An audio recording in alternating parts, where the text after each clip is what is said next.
Y como siempre, qué ver, qué oír y qué leer este fin de semana. Que ver una muy buena serie, la verdad, muy entretenida, Rabbit Hole, con Kiefer Sutherland, que se hizo más que famoso con aquella serie que cambió mucho de los esquemas de las producciones de espionaje e intriga. 24, la recordará usted. Ahora en Rabbit Hole repite de alguna forma aquel modelo, pero adaptado a los tiempos actuales, en una historia de espionaje, política, intriga que resulta casi adictiva. Vale la pena verla, aunque como siempre algunos giros argumentales suenen poco verosímiles, pero nada le quita lo entretenido ni su construcción sobre una base de realidad.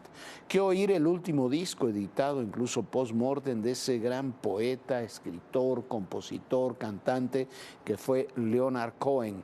El disco se llama Thanks for the Dance y mire, es muy interesante la historia que se desarrolla en torno a este artista canadiense. Murió hace ya 7 años, a los 82 años.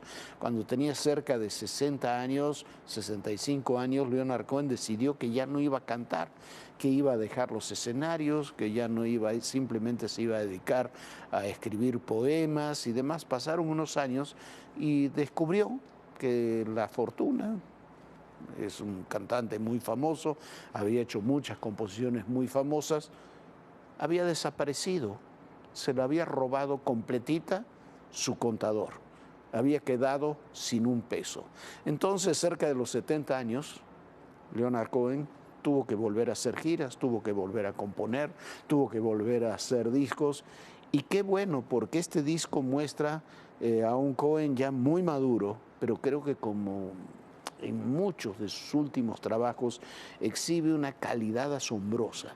Y como siempre se lo escucha, a mí me encanta escuchar a Leonard Cohen, porque además de una musicalización fantástica de sus temas, pareciera estar recitando más que cantando esas canciones. Es un disco como todos, fantástico, y ese último disco lo dejó grabado y falleció cuando ya lo había terminado.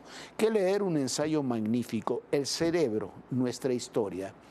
Está escrito por el más importante divulgador de temas de neurología contemporáneas, David Eagleman. Dice el autor, esto es lo que dice él: comprender mejor el cerebro supone arrojar luz sobre lo que consideramos más real en nuestras relaciones personales y lo que consideramos necesario en nuestra política social. ¿Cómo luchamos? ¿Cómo amamos? ¿Qué aceptamos como cierto? ¿Cómo deberíamos educar? ¿Cómo podemos elaborar una política social mejor? ¿Y cómo diseñar nuestros cuerpos para los siglos venideros? En los circuitos microscópicamente pequeños del cerebro se graba la historia y el futuro de nuestra especie. Es una historia y un libro sencillamente fascinante, donde se imbrinca, se relacionan la historia, lo que está pasando en la actualidad, con los trabajos y los circuitos cerebrales.